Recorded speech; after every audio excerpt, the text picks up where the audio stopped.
Bonjour mesdames, eh ben écoutez, je suis très heureux de vous retrouver cette semaine encore. Voilà, ben je rappelle simplement pour ceux qui nous voient à travers la vidéo qu'on est à SEM 19, hein, on est aux 4 rue de Thionville, voilà 5 cours pour dames, et on souhaite que vous puissiez être plus nombreuses encore pour assister à tous les cours.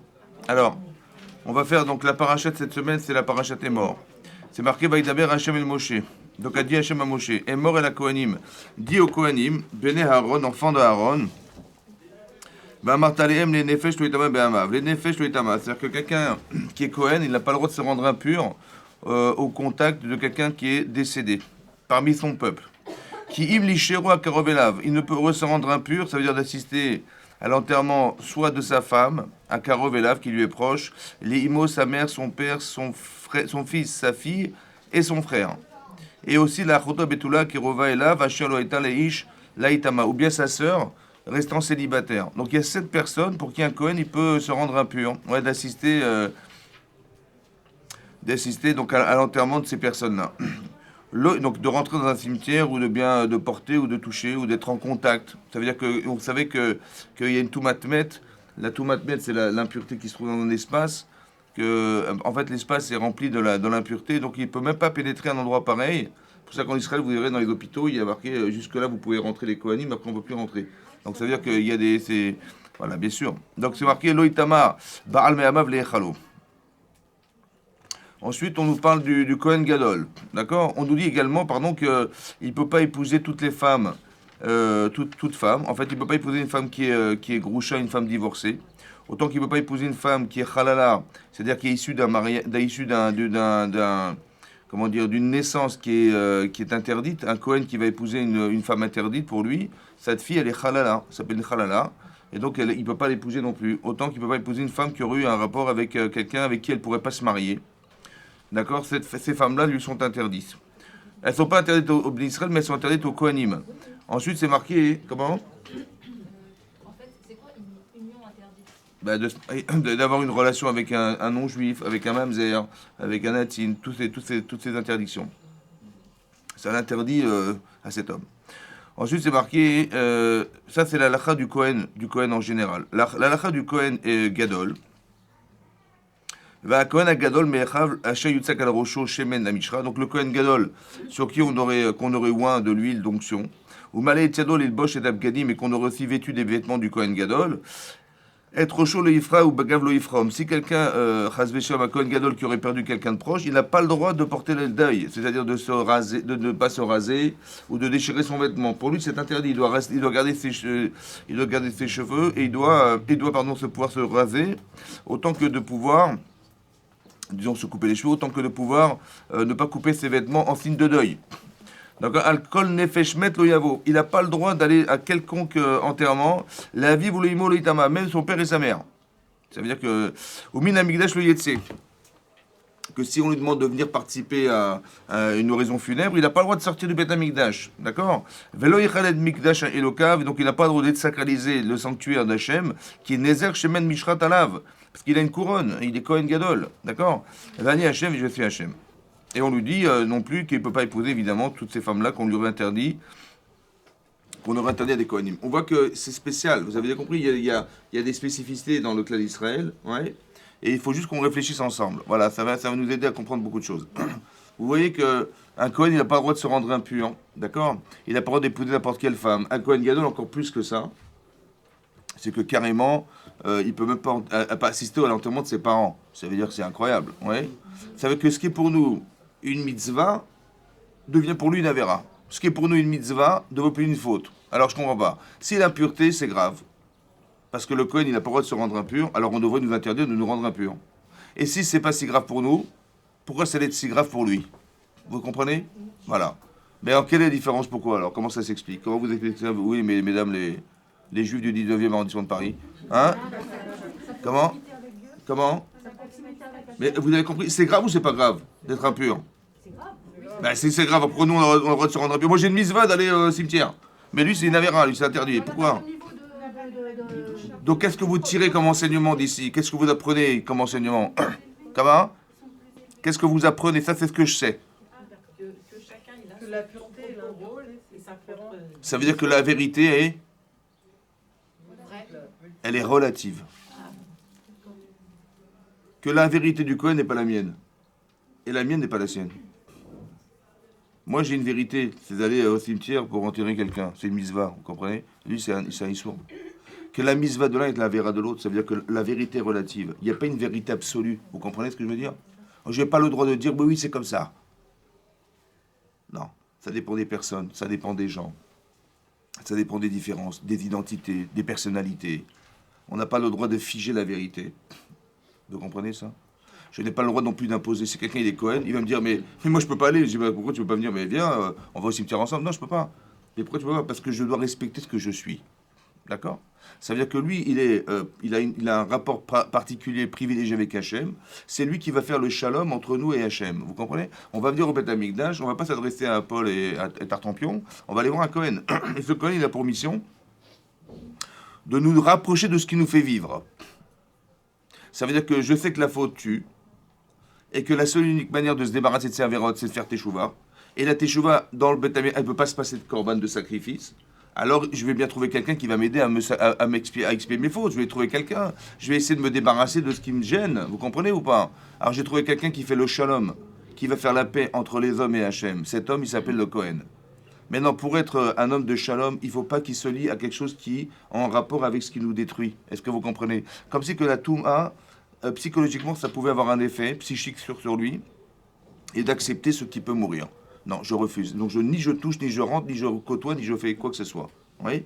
Comment on dit met en hébreu, ça veut dire mort. Et quand vous inversez les lettres, ça fait quoi? Ça fait tam. Il est intègre. Vous avez compris? Je veux rester dans l'intégrité, je ne veux pas être maître. C'est pour ça que rester dans l'intégrité, c'est d'avoir la joie d'être un intermédiaire de shalom entre les hommes et Hachem. Ça, c'est le Cohen. C'est pour ça que le Cohen a une mission de nous bénir. Vous avez compris? Hachem, est-ce qu'il a besoin de quelqu'un pour nous bénir? Mais il doit forcément passer par le Cohen. C'est comme ça. Donc il a une mitzvah minatora de bénir les gens. Pourquoi il peut bénir? Parce qu'il est tam, parce qu'il est entier, et il a quelque chose. Ce sont les Kohanim qui sont issus des Lévi'im qui n'ont pas participé au Vaudor. Vous comprenez? Les gens se sont corrompus en faisant le Vaudor, eux ils n'ont pas participé. Et bien c'est eux qui ont le privilège, à la place des Bechorot, des aînés, de travailler au Beth Amikdash. Ils ont une Kedusha. La Kedusha, ça va se traduire par la particularité. Ça va? Il y a quelque chose de spécial chez eux. C'est leur Kedusha, leur spécificité. D'accord? On a tous une Kedusha. Chacun, il peut dire de lui qu'il a une spécificité. Il a un devoir d'aller chercher chez lui. Chacune d'entre vous avez le devoir de trouver chez vous qu'est-ce qui vous rend spécial. Et cette spécificité va faire de vous des êtres particuliers qui vont être utilisés par Hachem. Vous avez compris? Ça veut dire comme si il y avait un travail à faire sur soi, non pas seulement pour ses intérêts personnels, mais pour développer la spécificité que nous avons. Et sur le plan spécifique, on a une avodat Hachem qui nous est propre, on a un but dans la vie, d'accord? Lorsque vous êtes né, Hachem, il vous a déterminé un but. Et pour atteindre ce but, il vous a donné des moyens, d'accord? Ce qu'on appelle le mazal. Le mazal, c'est quoi le mazal? C'est que chacun, il a un temps de vie, il aura tant d'enfants, un mari, etc. Une parnassa qui va durer tant et tant d'années, c'est ça, n'est-ce pas? Mais ce sont des moyens qui sont donnés à l'homme pour permettre à l'être humain, pour lui permettre d'atteindre ce qu'on espère de lui, sur le plan individuel. Donc on fait partie d'un élément du projet divin. Mais à part ça, il y a le projet divin. Ça veut dire qu'on fait partie d'un ensemble. Mais alors, nous, on est dans le 19e, on fait des misotes, etc. Mais on ne se rend pas compte peut-être que sur le plan global, on fait partie d'un ensemble qui fait partie du projet divin, qui n'a rien à voir avec notre avoda personnel. Vous comprenez ce que je veux dire? Est-ce que vous avez, je sais pas, vous avez une machine, vous avez une montre, ouais. Dans la montre, il y a les aiguilles, il y a les numéros, il y a la pile, il y a les vis, il y a les roues, il y a les ressorts, il y a tout ça. Bon, chacun on est quelque chose. Vous êtes le ressort, l'autre il est la roue, l'autre il est l'aiguille, l'autre il est le leurre, l'autre vous avez compris? Voilà. Maintenant, évidemment que sur le plan individuel, on correspond de façon identitaire à un élément d'un ensemble, mais c'est la montre. Hachem, c'est la montre. Voilà. Et donc, il va gérer globalement tout ça. Vous comprenez? Maintenant, le but que nous devons atteindre, c'est d'atteindre cette spécificité qui nous rend capables de pouvoir agir. Donc, pour ça, il faut être cohérente. Pour ça, il faut étudier la Torah. Pour ça, il faut s'engager dans les mitzvot. Pour ça, pourquoi? Parce que lorsqu'on est engagé, Hachem, il dit « Ok, tu es avec moi, on y va. » Mais si je ne suis pas avec Hachem, il voudrait bien m'utiliser, mais il ne peut pas. Ça va? Vous comprenez? Autant que, même quand on a fait des erreurs dans la vie, vous comprenez, on a fait des erreurs dans la vie, Hachem, il a un logiciel spécial, il rattrape les erreurs. Ça veut dire que vous voyez que, par exemple, Yosef, il a été mal compris par ses frères. Sa spécificité dérange. Vous comprenez? Il est intelligent, il est beau, il est tout ce que vous voulez, il est proche de son père, il est spécial, cet enfant. Et donc son père, il a un rapport particulier avec lui, en dehors de tous les enfants qu'il a. Cette différence dérange. Elle va créer de la haine et de la jalousie. Qu'est-ce qu'ils vont décider de faire? Ils vont décider de le tuer. Bon, ils l'ont finalement pas tué, ils l'ont vendu. Ils l'ont vendu esclave. Ils l'ont vendu à Ishmaelim, qui l'ont vendu à des Midianim. Après, il s'est finalement retrouvé en Égypte. Vous avez compris ou pas? En vérité, il devait aller en Égypte ou pas? Oui. Très bien. Alors, il dit, ouais, mais vous avez compris, on a fait de façon détournée. C'est dommage qu'on l'ait utilisé. On a utilisé un pouvoir que nous avions au détriment de ce qu'Hachem avait promis. C'est-à-dire que nous, on a un projet personnel, mais Hachem, il a un autre projet qui est beaucoup plus large. C'est de permettre à Yosef, oui, de nourrir le monde entier, et à la fois à Yosef de pouvoir réaliser la promesse qu'il avait faite à Abraham, qu'un jour il fallait bien qu'on sorte Berechouj Gadol de Mitzrayim. Ça veut dire qu'il fallait bien qu'on soit riche en sortant d'Égypte. Alors qu'est-ce que fait Hachem? Il a dit, bah écoute, j'ai trouvé un homme spécial, il s'appelle Yosef, ouais, et cet homme-là, il va enrichir l'Égypte. D'accord? Pas pour un intérêt personnel, c'est un intérêt divin. Il a bien compris, Yosef, qu'à travers le fait qu'il ait des capacités mentales exceptionnelles, c'est un grand économiste, il a utilisé ça au service d'Hachem. Vous avez compris ce que je veux dire? Et ce service-là, il a une amplitude tellement énorme qui va permettre au clan d'Israël, parce qu'il n'avait aucun intérêt d'enrichir l'Égypte, Yosef, quel intérêt il avait lui? Non, le seul intérêt qu'il avait, c'est que Hachem, il a promis à Abraham qu'on sortirait Berechouj Gadol, avec de grandes richesses. Qui c'est qui va l'accomplir cette promesse? Si ce n'est moi. Et donc il s'est donné son rôle. On a chacun une kedusha, on a chacun une spécificité. Donc tout est relatif à la personne. Je ne peux pas me comparer, je n'ai pas le droit de critiquer, je n'ai pas le droit de juger. Vous comprenez pourquoi? J'ai le droit de constater, mais j'ai pas le droit de juger. Parce qu'on est tous différents. Vous avez compris? Voilà. Et cette faculté à réfléchir, elle nous permet de relativiser les choses, ouais, et de ne pas être emprisonné par des principes ou des stéréotypes qui sont figés sur des personnes. Vous avez compris ça? Et de dire sous prétexte de vérité. Ça va très loin, vous savez, ça va très loin. Parce qu'on nous habitue à penser. Vous avez compris? On nous habitue. On pourrait créer des dogmes, ouais, qui font que il y a des principes. On doit vivre comme ça et pas comme ça. On doit réfléchir comme ça, on doit s'habiller comme ça et pas comme ça. Et finalement, il y a une façon relative à la relation à l'autre. Parce que la relation à l'autre, elle est fonction non pas de ce que je pense, de ce qu'il est. Vous avez compris? Avec vos enfants, vous avez une faculté en tant qu'adulte à penser vérité. C'est vrai? Ouais, il y a la vérité des adultes. Mais est-ce que la vérité des adultes est la vérité des enfants? La vérité, je parle. Ça va? Si un jour vous allez convoquer votre enfant, bon, il a eu des mauvaises notes, d'accord? Je dis, bon, écoute, je vous dis aux autres enfants de sortir, vous vous retrouvez seul avec votre fils, écoutez, tu sais, chérie, la vie est dure. Hein, la vie est dure. Si tu travailles pas, tu sais, tu vas pas t'en sortir. Hein, tu sais, c'est comme ça. C'est un discours, voilà. Le discours d'un adulte. Bon, l'enfant, il est là, il comprend rien. Il ne sait pas pourquoi il va à l'école. Il ne sait pas à quoi ça sert d'étudier les mathématiques. Il comprend rien. Ça va? Ça marche ou pas? Ça marche? Ça marche, genre, mais ça va, au contraire, ça va le couler. Ça va? Je dis, alors, comment tu veux faire? Alors, je lui ai dit la vérité? Tu lui as dit ta vérité. Il faut dire sa vérité. Bah, lui, sa vérité, c'est quoi? Bah, c'est qu'il a un petit vélo à la fin du trimestre. Ça va? Et sa vérité à lui, c'est qu'il a un petit bonbon s'il a eu un 20 sur 20. Voilà, c'est la vérité d'un enfant. Parce que si tu l'as motivé, parce qu'il a pas compris à quoi ça sert. Par contre, il est désireux d'avoir. Alors, essaie de t'adapter, de t'acclimater à la vérité des autres. Et pas à ta vérité. Tu dis, mais je comprends, mais j'ai fait tout ce qu'il fallait. Et pourtant, je lui ai bien expliqué, j'ai répété 100 fois, et je vois qu'il travaille toujours pas, je vois qu'il... Mais t'as rien compris. Il faut l'expliquer, il faut vivre, il faut s'adapter à la personne, vous comprenez? La vérité de l'un n'est pas la vérité de l'autre, la vérité des femmes n'est pas la vérité des hommes. On a une faculté en tant que femme à penser et à réaliser, on a des désirs, des besoins qui ne sont pas ceux des hommes, aucun rapport. Je dis, bah, si je reste une femme en couple, je vais faire souffrir mon mari. Ouais. Autant que si un homme, il reste un homme en couple, il va faire souffrir sa femme, parce qu'il réfléchit masculin. Alors qu'on est en face d'une femme qui n'a rien à voir. J'ai une façon de parler d'une femme qui n'est pas celle d'un homme. Les besoins d'une femme ne sont pas ceux d'un homme. Les sensibilités ne sont pas les mêmes. Vous avez compris ce que je veux dire? Donc la vérité de l'un n'est pas la vérité de l'autre. Autant réfléchir à ça en pensant, non pas égoïstement que je vais imposer ma vérité, parce que c'est comme ça que ça doit se gérer, et on devient des machos, on devient des je sais pas quoi, d'accord? Et on est dans la souffrance. Alors qu'en vérité, c'est l'inverse. Il faut avoir l'humilité de comprendre que l'autre n'est pas soi. Et comme on a tous des visages différents, c'est qu'on a forcément des opinions différentes. Comme ça, l'Agmar a dit, ouais, Keshem chez Partsofem Shonot, de la même manière que nous avons des visages différents, car Deotem Shonot, de la même manière, les Deot, la façon de penser et réfléchir est différente. Et heureusement que c'est comme ça. Heureusement qu'on doit pouvoir s'enrichir de la différence et pas s'appauvrir de vouloir faire que nous sommes un. Il n'y a pas un, il y a 10 milliards. Vous comprenez ce que je veux dire ? D'enrichir les choses, de profiter de la variété et de pas de l'affaiblir en pensant qu'il y a, comme ils pensaient les nazis, c'était des bons à rien. Vous comprenez ? La race aryenne, c'était des bons à rien. Et ils pensaient qu'on devait être blond aux yeux bleus avec un petit nez, je sais pas quoi. Et tout ce que, quand ils ont gagné les Jeux Olympiques, c'est un noir qui a gagné, il est devenu fou le type. Comment un noir il peut gagner les Jeux Olympiques, c'est pas possible. Il faut être blanc avec des yeux bleus. Et donc on est rentré dans ces principes-là. On a voulu éliminer tout ce qui. Vous allez à Yad Vashem, ouais, vous allez à Yad Vashem et vous allez voir là-bas, ils ont récupéré des prothèses de jambes de gens qui étaient handicapés. Ils ont tout rassemblé. Pourquoi faire? C'est ce qu'ils voulaient faire. Ils voulaient dire, voilà, je vous ai débarrassé de la saleté du monde.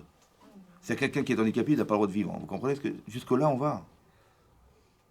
Vous avez compris ce que je veux dire? J'ai dit, mais la vérité, bah oui, la vérité, c'est qu'il faut être beau. Il faut être en bonne santé. Il faut être. Ça, c'est la vérité. C'est-à-dire que l'anormalité est révélatrice d'un normal. Vous comprenez ce que je veux dire? Ça veut dire, est-ce que c'est normal quelqu'un qui soit aveugle, c'est normal ou pas? C'est normal ou pas? Qui est aveugle, quelqu'un qui est handicapé, quelqu'un qui est sourd, quelqu'un qui est muet. On a dit, bah oui, bah c'est pas normal. Donc ça veut dire que Dieu, il crée des anormalités, ce qui est incohérent. Non. En vérité, il y a une autre façon de réfléchir la vie. Ça va? Et donc, il n'y a pas de normal et anormal. Il n'y a pas de normal et d'anormal. Il y a simplement des différences. Vous avez compris?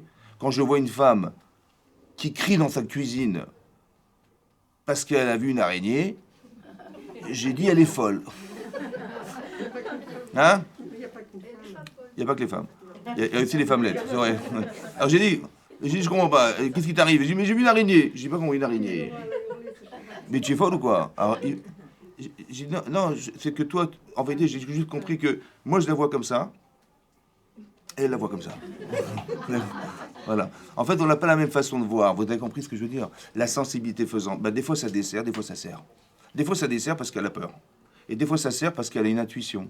Elle a une sensibilité que je n'ai pas. Elle voit des trucs que je ne vois pas. Donc il faut utiliser la différence.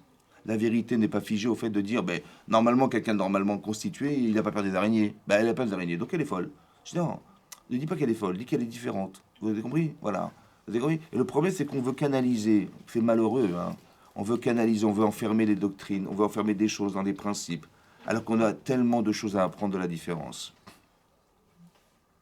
Vous avez compris ça? Mais il y a bien des vérités où c'est absolu, par exemple, faire Shabbat, ça dépend pas d'homme, de femme. Mais est-ce que la vérité, c'est d'imposer? Par exemple, vous allez être à la synagogue, d'accord, votre mari, il y a un type, il rentre, ouais, en plein Shabbat avec son téléphone. Il fait, ouais, mais attends, je suis à la synagogue. Bon, ou alors il entre, il monte à la Torah, ça sonne, il fait, ouais, mais je suis en rendez-vous là, excuse-moi, ouais. Qu'est-ce que vous faites? Est-ce que vous sortez votre flingue et vous le tuerez dessus? Non, mais je sais pas. Ben, il nous a gâché notre Shabbat, je suis désolé, on était très bien comme ça, je sais pas ce qu'il a dit. Il dit, il monte à la Torah, il va faire un don, il dit, bon, ben, je vous règle tout de suite, il sort son chéquier. Tu vois. Non, mais c'est Shabbat, oui, mais j'ai compris, mais j'ai pas le temps, je travaille, monsieur. Qu'est-ce que vous faites? Vous avez compris ou pas? En vérité, la vérité, c'est quoi? Ben, la vérité, c'est qu'il n'est pas adapté. C'est ça la vérité. Je dis, mais comment ça, il n'est pas?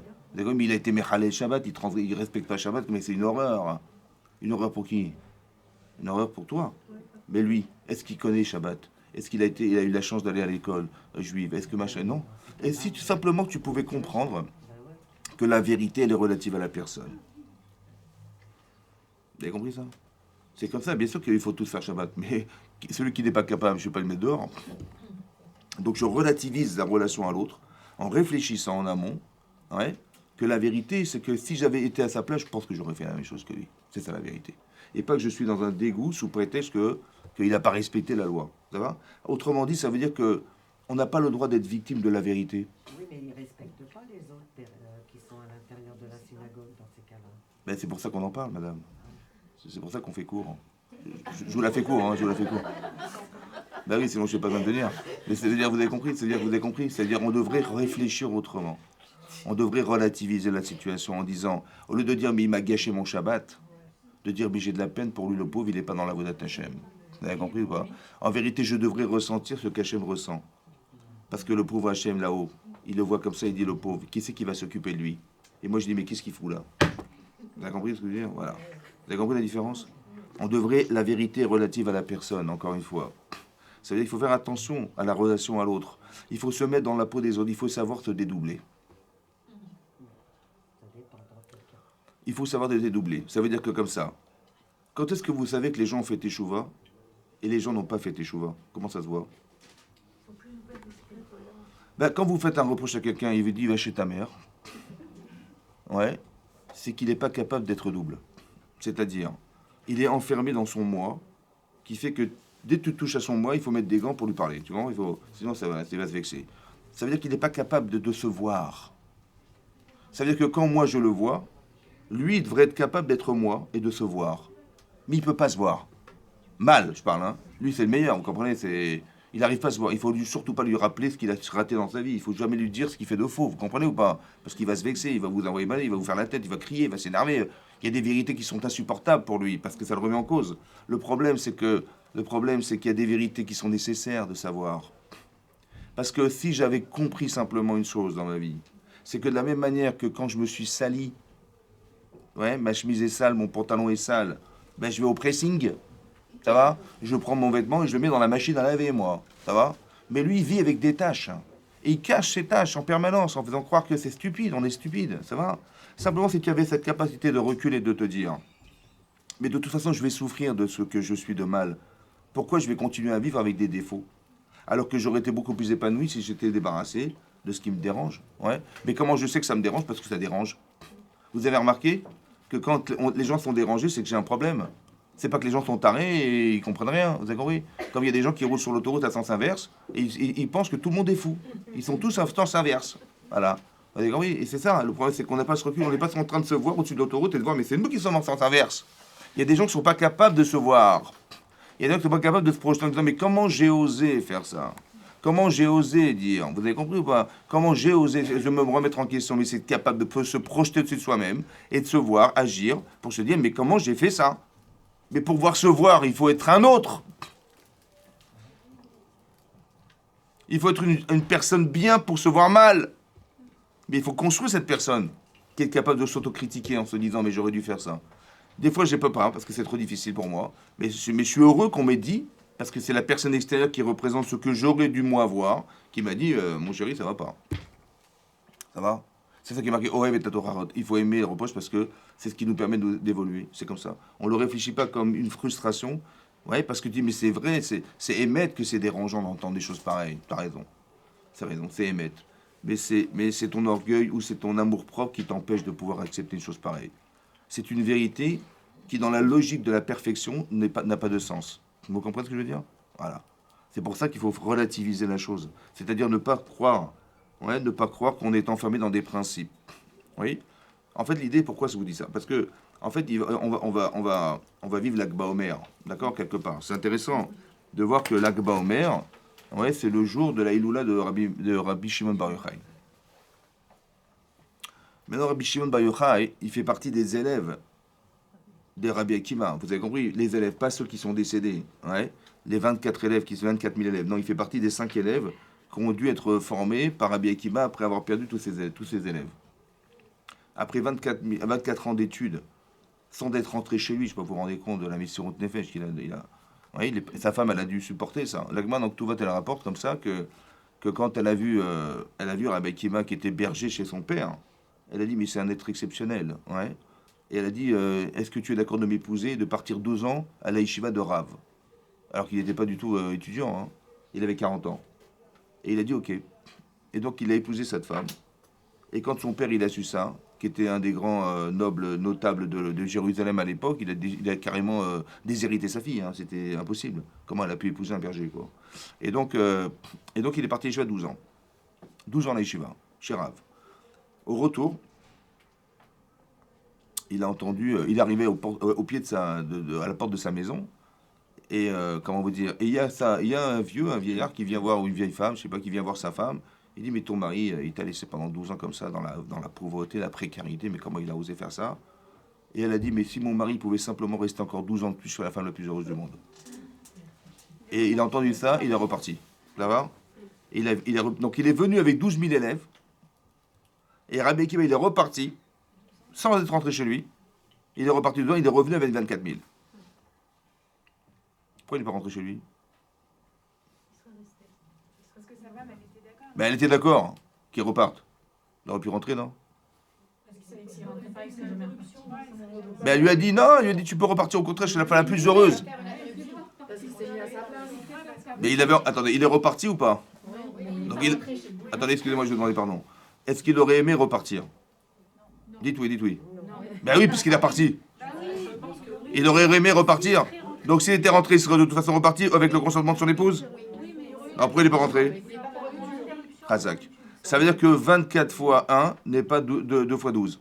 Ça va? Il n'a pas voulu faire de coupure, c'est extraordinaire. Hein. Maintenant, cette femme, elle est exceptionnelle, cette femme, quand même. Exceptionnelle. Mais pourquoi je vous dis ça? Pour dire qu'il a eu 24 000. Ses élèves ont disparu. Combien il en est resté zéro? Je ne sais pas, mettez-vous à sa place. 24 ans de sacrifice dans l'étude de la Torah. 24 000 élèves. Wow, wow, wow, wow, wow. Aujourd'hui, c'était des gens exceptionnels, ces élèves, puisqu'on en porte le deuil. Vous avez déjà vu une fois qu'on porte le deuil d'un tzaddik, vous? Hein? Non. Mais 24 000 élèves, on porte le deuil, ça veut dire qu'on n'a pas le droit on n'a pas le droit de se réjouir pendant cette période. Cette période qui nous sépare de Pessah à Shavuot. C'est des gens exceptionnels, exceptionnels. L'Agma dans Yvamot a dit pourquoi ils sont décédés. Hein? Parce que l'Onahagu Kavod Zelazé. L'Onahagu Kavod. Ils n'ont pas honoré, en fait, ils ne se sont pas honorés les uns les autres. Ne pas s'honorer les uns les autres. Est-ce qu'on meurt de ne pas honorer les gens? Hein? Non. Non. D'accord? Si j'ai fait un affront à quelqu'un, on ne va pas me condamner à la mort. C'est bon? Et puis en plus, on parle de Tamidei Chachamim. On parle des élèves de Rabbi Akiva. Donc évidemment qu'on ne va pas le dire des bêtises en pensant qu'ils se sont dénigrés, genre ils ne pouvaient pas se voir. Non. Ça veut dire que l'Onahagu Kavod, ils n'ont pas respecté la différence. Qu'est-ce que je peux apprendre de toi? Et donc on ne respecte pas les gens. On ne respecte pas la différence. Vous comprenez ou pas? Autrement dit, c'est comme si que les 24 000 élèves étaient la représentation physique de Rabbi Akiva, représentée par 24 000. Et que la Torah Shebe Alpé, la Torah orale, qui devait être transmise par Rabbi Akiva au monde, elle devait passer par ses enfants, par ses élèves, pardon. La personnalité de Rabbi Akiva représentée dans ces hommes. Vous avez compris pas? L'Onahagu Kavod Zelazé. Il y a combien de jours entre Pessah et Shavuot? 49. Il faut combien de ma'alot, de valeur, pour acquérir la Torah? 40? 48. C'est marqué dans les Pirkei Avot, c'est marqué Ashmon Arbaim Veshmone ma'alot. Il y a 48 valeurs. 48 valeurs. 49 jours. Vous avez compris? Ça veut dire qu'il faut travailler sur soi, il faut reconnaître les valeurs. Pour acquérir la Torah, il faut des valeurs. Des valeurs. Et là-bas, c'est marqué Dibuk Haverim, Pilpul Haverim. On doit partager ensemble des choses. On doit réfléchir ensemble. Mais si on ne respecte pas l'autre, il ne peut pas y avoir de... Il y a des valeurs dans la Torah qui doivent être respectées pour acquérir la Torah. Mais si une des valeurs n'est pas reçue, comment voudriez-vous qu'on arrive à acquérir la Torah un jour? Donc dans ces petits détails-là, ils ont été touchés. Ça veut dire qu'ils ne méritaient pas de transmettre la Torah de Rabbi Akiva. Parce que l'Onahagu Kavod. Mais ça veut dire quoi, ne pas respecter l'autre? C'est ne pas comprendre l'autre. C'est ne pas, savoir qu'on peut apprendre de tout homme. Est-ce qu'il vaut mieux que vous soyez seul à penser, ou que vous puissiez partager l'intelligence et les réflexions des autres qui vont vous enrichir dans votre vie? Ben évidemment qu'il vaut mieux, plus on est de monde, plus on réfléchit, plus on discute, et plus on va apprendre. Il y a une façon de réfléchir comme ça, une logique comme ça, donc on va s'enrichir. Si vous voulez, la multiplicité est un enrichissement, alors que la fracture, c'est l'inverse, ça nous appauvrit. Donc lorsqu'on n'est pas Noé Kavod, on ne respecte pas la personne, quelque part, j'ai rien à apprendre d'eux, de toute façon, qu'est-ce qu'il va m'apprendre? Vous avez simplement le fait de croire qu'on est indépendant, de croire qu'on peut devenir seul, ce qui est une erreur. Mais après, quand on est grand dans la Torah, on n'a pas l'impression qu'on a besoin de quelqu'un d'autre que de soi-même ou d'Hachem. Vous comprenez ce que je veux dire? Et ça peut créer une fracture qui n'est pas en accord avec la Torah. On doit relativiser le émet. Vous comprenez ça? C'est ça que ça veut dire. On doit vivre ensemble parce que de comprendre la différence qu'il y a entre soi et les autres nous permet de nous enrichir. Évidemment que c'est comme ça. Tu vas entendre une autre façon de penser. Tu vas entendre une autre façon de voir. Pour ça qu'on est complètement différents. Hommes et femmes, c'est différent. Mais qu'est-ce que ça change? Ça change que tu as une façon, toi, de cultiver ton rapport à la vie en tant qu'homme. Ta femme, elle a une façon de voir, tu vois. Voilà. Et dans cette façon, après, tu peux pas t'en enrichir. Autant que ton mari, il va t'apprendre une autre façon de réfléchir, que ton insécurité, des fois, fait que, ou ta sensibilité, elle te dessert. Tu vas peut-être apprendre à pouvoir te rassurer, etc. Donc, tu peux apprendre des autres, tu peux apprendre des enfants, tu peux apprendre de plein de choses, tu vois. Vous avez compris? On a tellement à apprendre. Et la diversification des choses permet de s'enrichir. C'est ça. Mais ça, il faut que tu sois capable de relativiser. Qu'est-ce que je vais apprendre d'un enfant? Vous avez compris ou pas? Qu'est-ce qu'on peut apprendre des fous? Voilà, qu'est-ce qu'on peut apprendre de... David Amer, il a dit à quoi ça sert les fous? Il ne savait pas. Et il a fait le fou devant comment dire, devant le roi de je sais plus qui, là, le roi Pélishtim, et ça l'a sauvé. Ça va? Etc. Donc vous avez vu que chaque chose peut servir, il faut relativiser.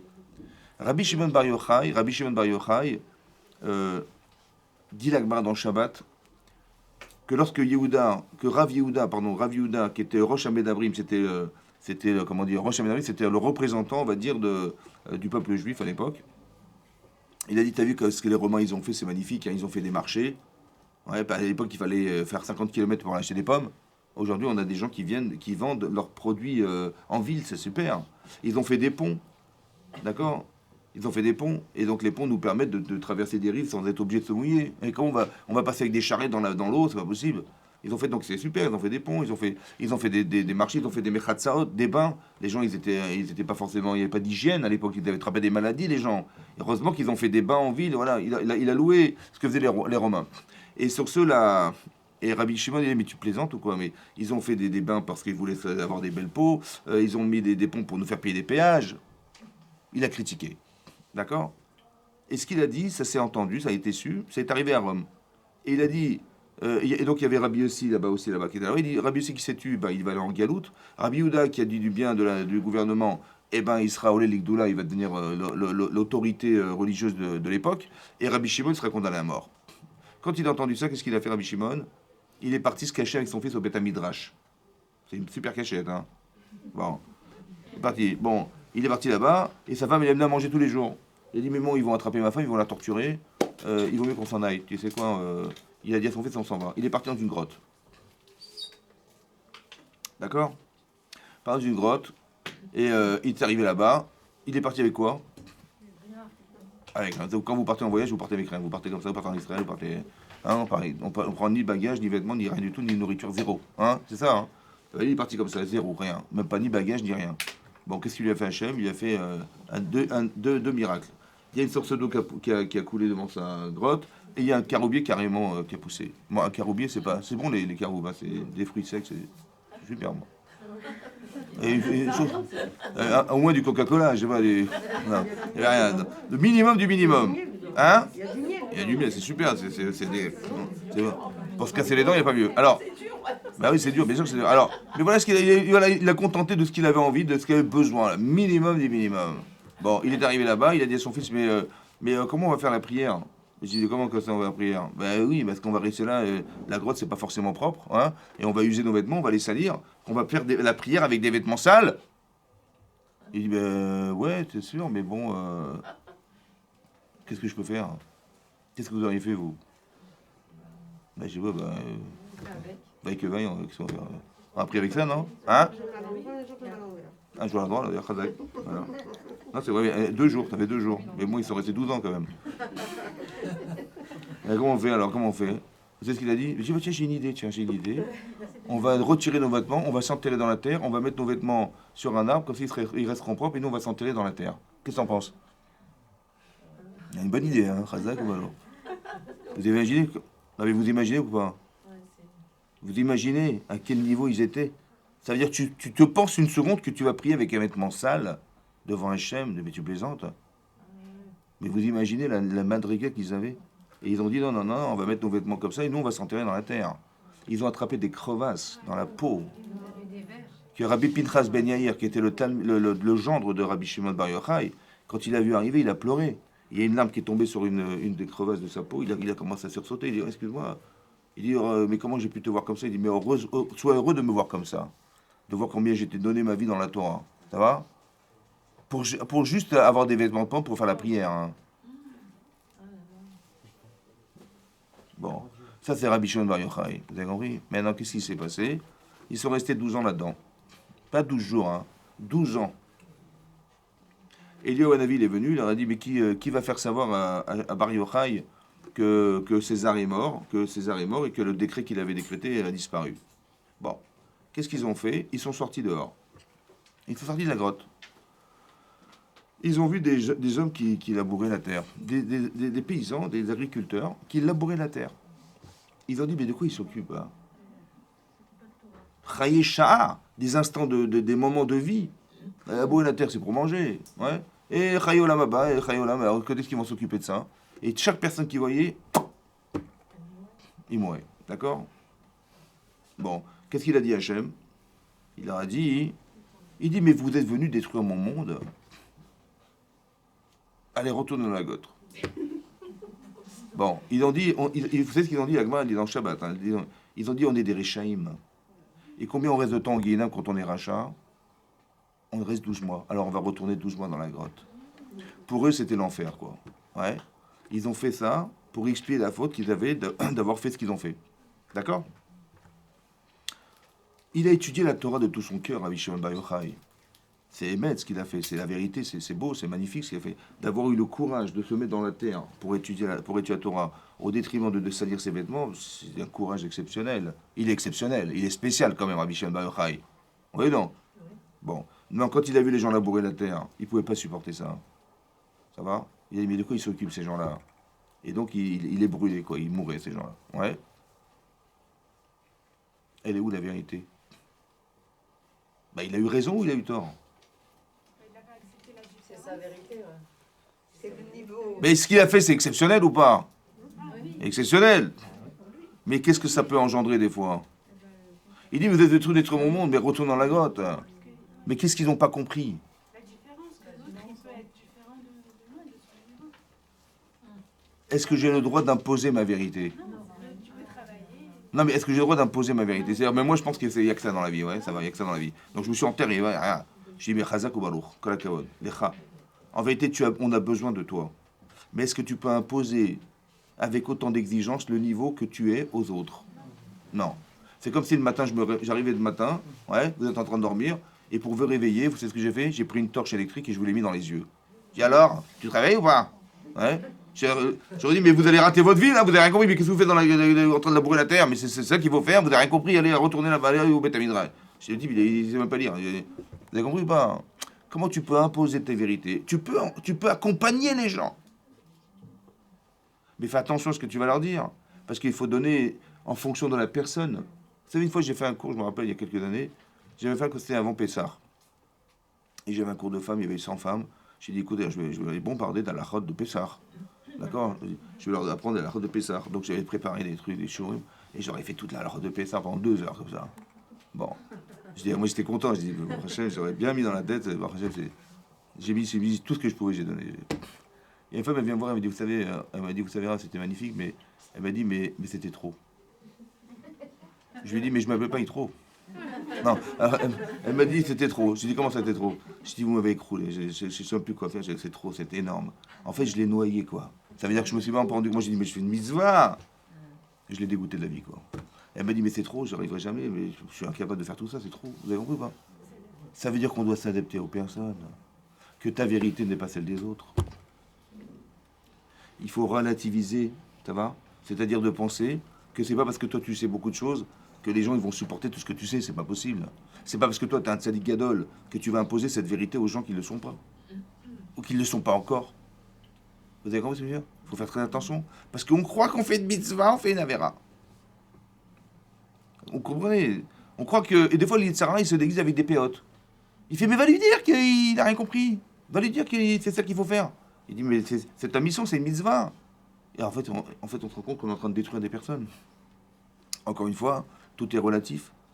C'est comme si qu'un Cohen, il vient me voir, il me dit, mais comment ça tu rentres au cimetière? Mais t'es fou, quoi, oh, faut être tahor. Je dis, mais je suis pas Cohen, moi. Oh. Vous avez compris ce que je veux dire? Vous avez compris ce que je veux dire? Il faut savoir être relatif. Et c'est un drame, parce que des fois, on impose des choses qui sont insupportables pour les gens qui vont les supporter. Et on ne se rend pas compte qu'on impose des situations d'une exigence telle qu'en fait, plutôt que de croire qu'on va enrichir les personnes, on va les encadrer, on va les fortifier, en fait, on les casse. Parce que c'est trop dur.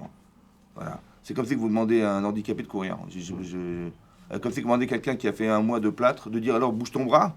Alors je comprends pas, mais ce bras tu l'as, alors tu le bouges ton bras, mais j'ai pas de muscle. Il y a des gens qui n'ont pas de muscle là. D'accord. Il faut savoir qu'il y a des gens qui n'ont pas de muscle. Alors que n'impose pas aux gens qui n'ont pas de muscle. Par contre, tu peux le muscler, il n'y a pas de problème. Mais il faut savoir diluer. Un type qui a le bras cassé pendant un mois, vous pensez bien qu'il ne va pas lever de poids comme ça. À peine il arrive à bouger ses doigts. Donc il faut dire, bon, on va faire des petits efforts. Et au fur et à mesure, tu vas te réconforter, tu vas pouvoir te renforcer. Et au fur et à mesure, tu vas pouvoir être capable d'avoir une vie comme celle d'avant. Vous comprenez ce que je veux dire? C'est ça. Il faut faire attention que, ici, c'est marqué que Rabbi Shimon, il a imposé cette vérité qui a fait que... Et Hachem, il dit, mais je t'ai pas demandé d'être un tabitrin pour détruire. Vous avez compris? Autant que, après, c'est marqué dans la Gemara, qu'ils sont en retour, après être sortis de la grotte, ouais. Rabbi Eliezer, qui était son fils, il n'était pas vraiment soigné. Ouais. Et donc, quand il voyait des gens, ça lui était insupportable. Et comment vous dire, et il les frappait du regard. Et Rabbi Shimon, il les guérissait. Jusqu'au jour où on était vendredi, la Gemara dit vendredi soir, et ils se sont assis tous les deux. Ils ont vu un vieillard qui tenait 2 feuilles de myrrhe dans la main. D'accord? Et ils lui ont dit, mais qu'est-ce que tu fais? Il dit, ben voilà, c'est pour Shabbat. Voilà, j'ai des feuilles de myrrhe, c'était bon à respirer pour Shabbat. C'est un bon parfum. Il dit, mais pourquoi 2?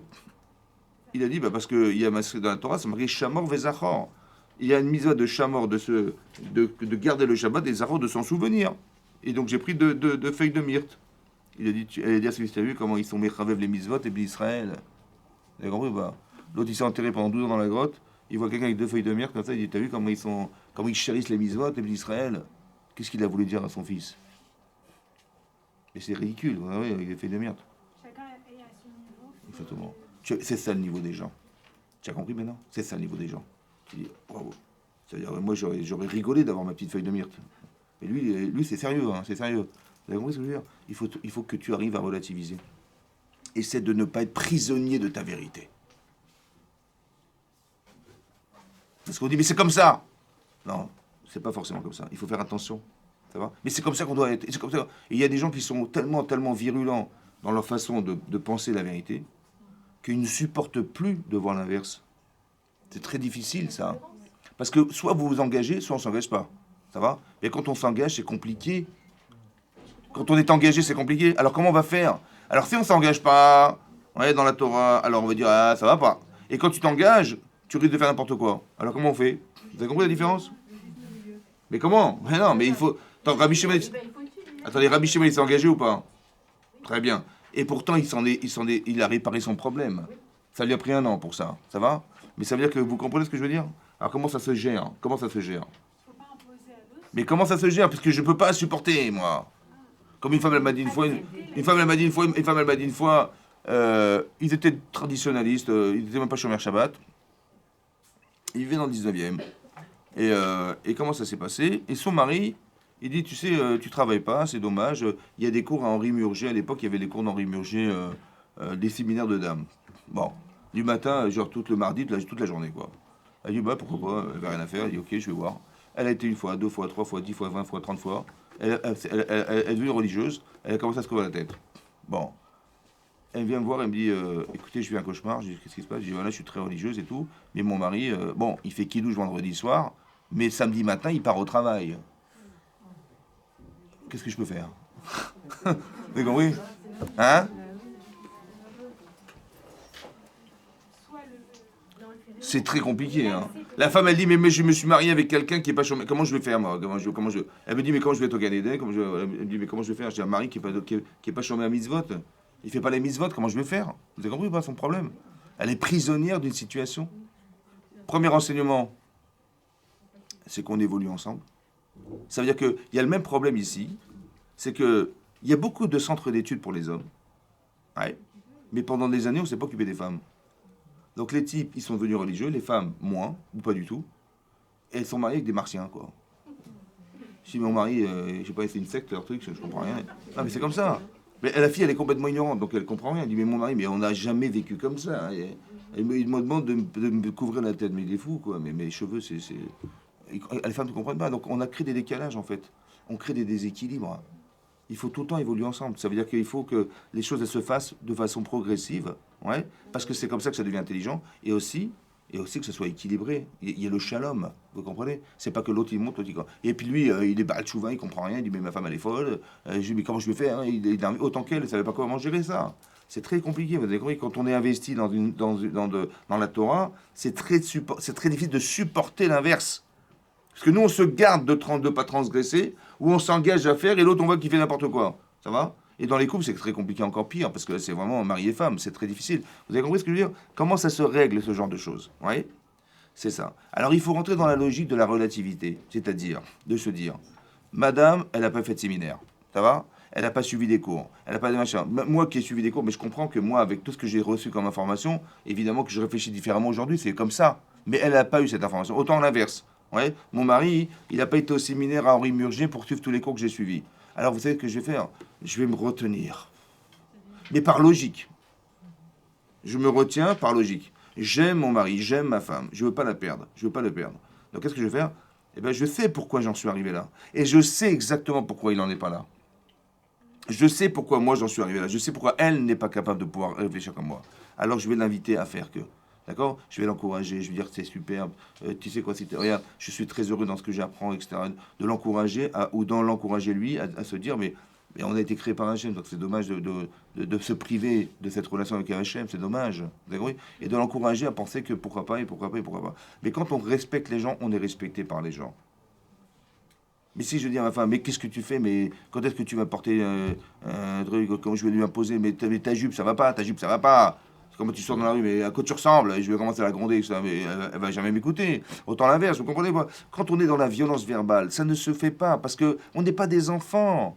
Vous avez compris? La vérité, c'est que j'ai pas un enfant en face de moi, j'ai un adulte, une adulte en face de moi, donc je la respecte en tant qu'adulte, je le respecte en tant qu'adulte. Et dès l'instant où je sais respecter les gens, alors je suis respecté. Dès l'instant où je donne envie aux gens, alors on m'écoute. Vous avez compris ce que je veux dire? C'est ça. De relativiser en fonction de la logique qui fait que ces changements-là ont été occultés par, ou été organisés par des choses qui ont fait que. Vous avez compris ça? Donc c'est ça le émet. Parce que le contraire c'est faux. Vous avez compris? C'est pour ça qu'il y a Rabbi Shimon il est obligé de se faire adapter à la situation. On a besoin de phares dans la Torah, on a besoin d'Egdolim. Oui? Mais on a besoin de gens qui soient cohérents, c'est-à-dire qui sachent adapter en fonction des personnes à qui ils parlent. Tu vas, des gens, tu lui donnes du goutte à goutte, l'autre tu lui déverses tout ce que tu sais. Quelqu'un qui vient, le tzaddik, qui dit mais c'est quoi la différence entre Pessah et etc. Il pose des questions pour savoir. Alors tu lui donnes des réponses. Il y a des gens qui veulent poser des questions pour ne pas savoir. Jamais savoir. J'ai posé des questions pour se débarrasser des gens, etc. Vous avez compris ça? Donc c'est pour ça que en fonction des questions, il y a des questions qui sont là pour repousser les autres. Il y a des questions qui sont là pour apprendre. Mais vous savez entendre ce genre de discours? D'accord? Alors, ça dépend des personnes. Donc, il faut savoir adapter en fonction de la personne qui est en face de soi. De la même manière qu'avec mes enfants, je m'adapte. Il y a des gens qui ont la soixantaine, ouais, et ils parlent à un enfant de 30 ans comme s'il avait 10 ans. Il dit, mais il faut que tu fasses ça, il faut que tu fasses ça. Je dis, attendez, je suis pas un enfant. C'est-à-dire qu'ils se sont jamais réadaptés. Mais ton enfant, il évolue. Toi, tu évolues avec. Ton discours, il évolue avec. Non, il est resté mon petit garçon. Mon petit garçon. Le contraire, est-ce qu'on peut Hein? Est-ce qu'on peut le contraire avoir maintenant un petit enfant, pas de lui parler de façon un peu Adapté. Parce qu'il ne comprendra jamais ce que vous dites. Si vous avez des stéréotypes d'adultes, si vous avez des réflexions d'adultes, vous avez des exigences d'adultes, ça ne marchera pas. Il faut respecter les âges. Vous avez vu qu'un enfant de 3 ans n'est pas un enfant de 5 ans, un enfant de 5 ans n'est pas un enfant de 10 ans, un enfant de 10 ans n'est pas un enfant de... Vous avez compris? Quand on dit, par exemple, dans la Torah, tu regardes dans la Torah, que Yosef, ouais, Yosef, c'était un Nahar. Il avait 17 ans et c'était un jeune homme. Bah évidemment, s'il a 17 ans, c'est un jeune homme. Un Nahar en hébreu, ça veut dire un jeune homme. Ça va? Mais non, évidemment, s'il a 17 ans, c'est un jeune homme. Alors j'ai dit non, Nahar, ça veut dire il faisait Maaseh Neharut. Il agissait comme un jeune homme. Il s'habillait bien, il se coiffait, il s'arrangeait les yeux, il se faisait beau. Il voulait paraître beau aux yeux des autres. Ça va? Bon, c'est bien ou c'est pas bien? C'est de son âge peut-être. C'est bien. D'accord? Ben ça dépend dans quel milieu vous vivez. Il y a des gens qui disent, mais ça c'est les Sarara, ça. Alors? Hein, les filles alors? Bon, une fille elle se fait belle. Je dis, mais c'est les Sarara, ma chérie. Mais la fille, elle a envie de s'épanouir, elle a envie d'être belle, ouais. Ça fait partie de son équilibre. Il y a des âges, vous comprenez ou pas? Il était nard, c'était ça l'attitude d'un nard. Maintenant, est-ce que je m'oppose à ça ou pas? Ou je dis, ça avait payé. La preuve. Si c'était grave, qu'est-ce que son père, il aurait dû lui dire? Yaakov Avinu. Il dit, fais gaffe, hein. Tu vas tomber là. Ça va ou pas? Qu'est-ce qu'il lui a offert? Il va vous faire une belle tunique. Il s'est trompé là, il a pas compris là. C'est une kétonette passim. Un vêtement de soie, dernier carat. Il s'est trompé là, il s'est trompé, il a quand même eu, c'est pas possible. Vous avez compris ou pas? Il faut que tu t'adaptes aux âges. Tu dis, mais j'ai peur, et comment ça va faire, et comment va devenir? On est toujours dans la peur de, tu vois. Mais essaie de comprendre que la personne elle a besoin de ça. Ça fait partie de l'équilibre d'un enfant. Toi, tu es là pour contrôler et pour encadrer. Tu vas dire, on est là pour accompagner l'enfant, mais jamais l'enfermer. Vous avez compris ou pas? On accompagne les gens. On propose, on invite, pas qu'on impose. Et souvent, ça se passe comme, non, fais pas ça, et fais pas ça, et fais pas ça. Wow. Une fois, deux fois, trois fois, ça va, mais à la fin, ça devient insupportable. Et on est là parce qu'on impose des vérités qui sont... Parce qu'on a peur que les gens... On n'a pas confiance, vous comprenez? On n'a pas confiance, on n'a pas... Et ça crée des problèmes conflictuels entre parents-enfants, des problèmes maritaux, parce que tu me fais pas confiance, parce que j'ai peur. Mais non, mais c'est pas pour moi, j'ai peur. En fait, j'ai peur. J'ai peur pour toi ou j'ai peur pour moi? C'est ça le problème, j'ai peur pour moi. Donc... Et la personne dit, attends, comment t'as peur? Mais moi, fais-moi confiance. Vous avez compris ce qui se passe? Ça crée des problèmes. Autant qu'il y a des fois des trucs de fou, quoi. Des trucs de fou. Une fois, j'avais un couple... le type, il dit, je veux divorcer. Je lui dis, ok, pourquoi? Il dit, bah, écoutez, ma femme, j'en ai marre. Elle était carrément... Lui, il était religieux, elle n'était pas du tout religieuse. Hein. Donc, elle était portée la PA, elle était venue vraiment orthodoxe et tout, quoi. Il dit, j'en ai marre. Je dis, qu'est-ce qui se passe? Il dit, bah, là, je suis rentré Shabbat. Elle faisait la vaisselle avec une éponge. Bon. Et donc, j'ai dit, mais écoute, c'est assourd, et machin, je dis, je peux pas, il faut une éponge, je supporte pas les trucs, hein, les filets de pommes de terre, là, c'est... Il dit, voilà, l'éponge. Il dit, alors, qu'est-ce que vous lui avez dit? Ben, je lui ai dit, je lui ai sorti le Mishtabroura. Alors, je lui ai dit, écoute, regarde, l'éponge, c'est assourd, hein. Il dit, c'est pas possible, je peux pas dire ça. Bon, voilà ce qu'il m'a dit. J'ai dit, mais quoi, je lui ai dit comme ça. Tu sais ce que tu vas faire? Il me dit, non. Il dit, tu sais ce que, tu as une balance? Il dit, oui, tu mets ta femme, tu mets tes enfants, tu mets toute ta vie là-bas. Et tu mets l'éponge. Bon. Je lui dis alors, il me dit, qu'est-ce que t'as choisi? Je lui dis, t'as choisi l'éponge. Bah oui, il a choisi, il a dit l'éponge. Ma femme, ça va pas du tout, mes enfants, je vais tout arrêter parce que j'ai adoré l'éponge. Franchement, l'éponge, c'était magnifique. Tu te rends compte de tes choix de fou, là? Je dis, mais comment je vais supporter ça? Mais elle lave la vaisselle avec une éponge, c'est une catastrophe. Je dis, non, t'as raison, hein, Emmett, hein, c'est la vérité. C'est assourd, Shabbat, de prendre l'éponge. Mais quand c'est assourd, qu'est-ce que tu fais, toi? Bah, je lui dis que c'est assourd. Mais non, tu dois l'amener à accepter que c'est grave pour elle. Vous avez compris? C'est un autre discours, déjà, vous comprenez ou pas? Il faut qu'elle ait envie de t'entendre. Il faut qu'elle ait envie de... Mais c'était peut-être trop, déjà. Parce que tu as dit ça, il faut faire ça, il faut faire ça, il faut faire ça. Elle était gentille, hein, elle a tout accepté. Hein. Et là, elle a craqué, là. C'est bon, c'est... Mais tu l'as même pas fait vivre. Hein.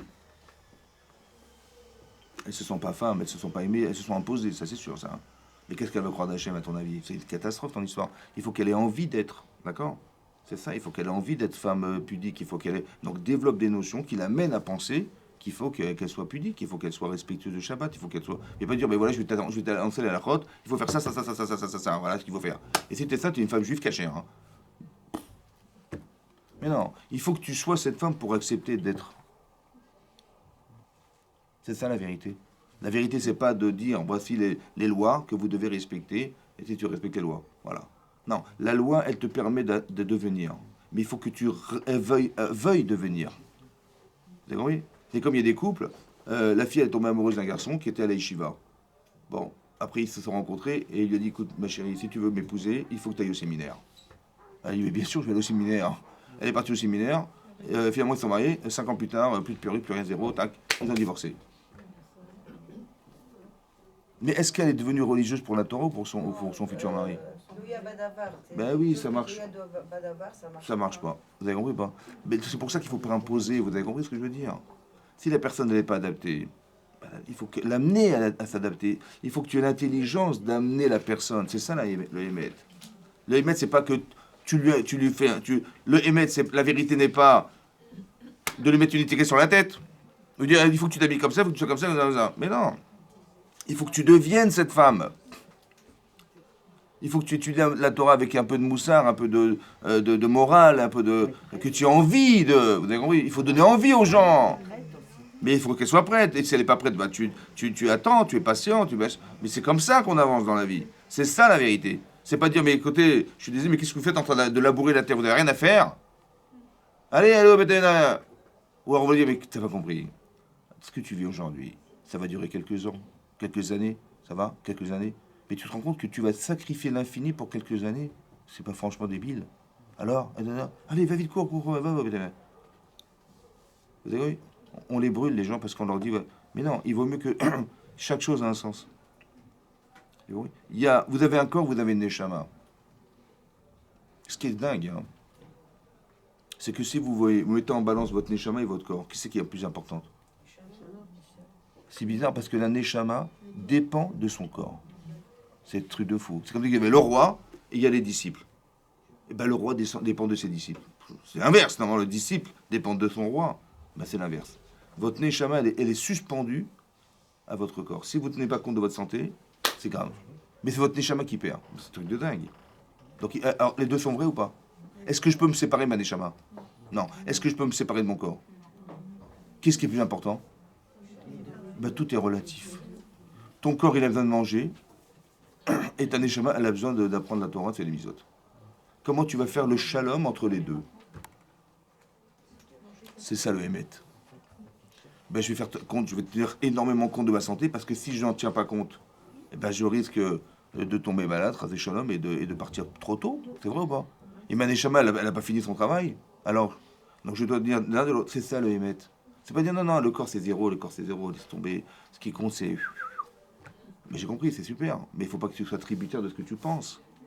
Ouais. Autant que les gens, ils vont dire, vous avez compris? Si un type, il est trop spirituel, sans être physique, il a une neshama sans corps. Et si quelqu'un, il a un corps sans neshama, il va se rendre compte que sa vie, elle est vide. Vide de sens, vide d'intérêt, à part le fait qu'il ait gagné beaucoup d'argent, et alors il a passé 40 ans à ramasser de l'argent dans un compte, il a rempli ses armoires, et alors? Vous avez compris? Et alors? C'est un corps sans neshama. Vous avez compris? Autant l'inverse. Que la personne, elle est toujours... la personne, elle peut être frustrée de pas... Elle se dit, mais peut-être que j'ai pas réussi ma vie, peut-être que j'aurais dû faire autrement de ma vie. Vous avez compris? Autre chose de ma vie. Parce qu'on n'a pas contenté les deux. Il faut contenter le gouffre et la neshama. C'est pour ça que Shabbat, on mange. Oui, on mange. Ah, on mange. Hein? Voilà. Il y a la demoiselle Chout, vous la connaissez, la demoiselle Chout? Hein? Ah, il y a la dame Chout. Donc c'est ça. Et on mange. En fait, on prend plaisir. Évidemment qu'on prend plaisir. C'est normal, c'est Ronek Shabbat. Mais il faut faire attention, etc. Vous avez compris, mais tout est vrai. Donc je fais plaisir. Je prends plaisir à fêter le Shabbat. Je sais pourquoi je fais Shabbat. Je dis, bah oui, Shabbat c'est quoi? Le Shabbat c'est la Dafina, c'est la Pkaïla. C'est ça Shabbat. Voilà, on a grandi comme ça, nous. Mais non, mais qu'est-ce que tu fais? Pourquoi tu manges? On s'interroge. On dit, mais pourquoi on doit manger le Shabbat? Pourquoi? Et pourquoi il faut absolument fêter quelque chose en mangeant? Les Juifs, c'est comme ça. Oui, c'est comme ça. Vous faites un anniversaire, une bar mitzvah, il faut manger, une brit milah, il faut manger. On fête en mangeant. Il n'y a que des... Mais pourquoi? Vous savez pourquoi? Parce que la nourriture nous rassemble. Autant qu'on se rassemble en mangeant, autant on est heureux de vivre des événements ensemble. Vous savez, quand il n'y a pas de kiddush à la synagogue, bah, les gens ne viennent pas. Ils disent non, on va dans notre synagogue, c'est un truc de fou. Hein. Mais pourquoi? Mais pas parce qu'on a envie de manger, hein. C'est parce qu'on a envie de se rassembler. Bet HaKnesset, c'est un endroit de rassemblement. La nourriture fait le shalom entre la neshama et le corps. C'est ça. Quand tu réfléchis comme ça, c'est le shalom. Donc si tu manges trop, c'est pas le shalom. Si tu manges pas assez, c'est pas le shalom. Donc il faut savoir manger. Vous avez compris? Mais il faut le réfléchir comme ça. C'est ça la émet. Vous avez compris? Voilà. Et donc c'est ça, comme ça qu'il y a une façon relative de relayer. C'est pas parce que tu es quelqu'un que tu vas exiger des autres d'être comme ça. En couple, c'est très grave. Parce que je vais imposer à mon épouse d'être comme ça, je vais imposer à mon mari d'être comme ça. Parce que je vois, mais c'est comme ça la vérité. La tienne, bien sûr, la tienne. Mais est-ce que lui, il a accepté cette vérité? Alors, si simplement tu pouvais l'amener à accepter la vérité, si simplement tu pouvais l'amener à accepter la vérité, c'est ça la différence. C'est pas d'imposer, jamais, parce que d'imposer, ça ne marche pas. D'imposer, c'est un manque de respect. Et lorsqu'on n'est pas respecté, on ne respecte pas les gens. Donc, il faut jamais imposer. Il faut accompagner. Il faut avoir la capacité de se retenir, de dire non.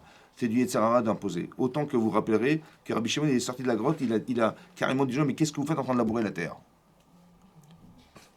Grand qu'il était, il est rentré là-dedans. Parce que c'est très très difficile d'être émet et de croire qu'on va être menteur, qu'on va dire aux gens, je ne vais pas dire la vérité aux gens, je vais être un menteur ou je vais être une menteuse. Non, non, je ne veux pas, je supporte pas. Alors je vais lui dire la vérité. Non, on t'a pas demandé de lui dire la vérité. On t'a demandé de l'amener à penser la vérité, ce qui est différent. Vous avez compris ça?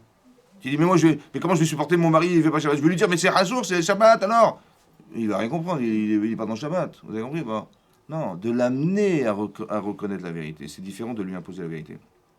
C'est ça. Il y a les Kohanim, il y a les Bnei Israël, il y a des différences. Et bien de la même manière qu'il y a des différences entre un Kohen et un Israël, de la même manière il y a des différences entre nous tous. D'accord? Et tout est relatif à la personne. C'est pour ça qu'il faut faire attention. Que des fois la vera des uns, c'est la misère des autres. C'est ça qui est dingue. Par exemple, vous allez vous rendre compte, et je vais finir sur ça, c'est que, par exemple, vous allez voir que Léa, elle va pleurer. Léa. Parce qu'on lui a dit, tu sais, tu vas épouser Esav. Elle a pleuré, elle a prié de ne pas tomber entre les bras de cet homme. Qu'est-ce qu'elle a eu grâce à la prière? Non seulement elle a épousé Jacob avant sa sœur, mais en plus elle a eu plus d'enfants que sa sœur. Donc elle a eu bien fait de pleurer ou pas? Elle a eu bien fait de se refuser à cet homme? Très bien. Et on voit que Jacob, il a eu Dina. Et quand il a vu Dina, quand il a vu Esav arriver, il n'a qu'à changer une boîte. Ouais. Et là-bas, ça lui a été reproché.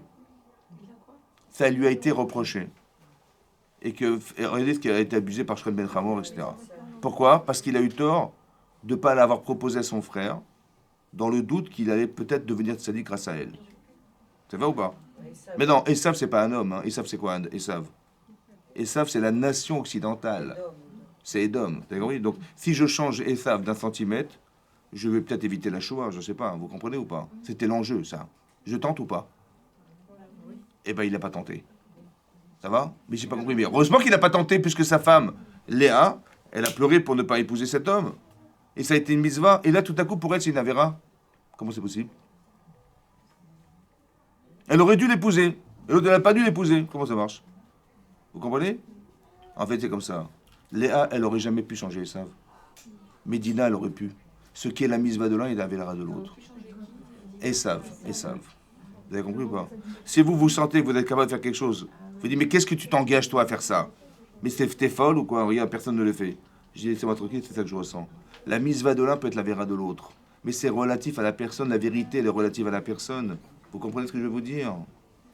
Chazak ou Baruch, mesdames. Chazak.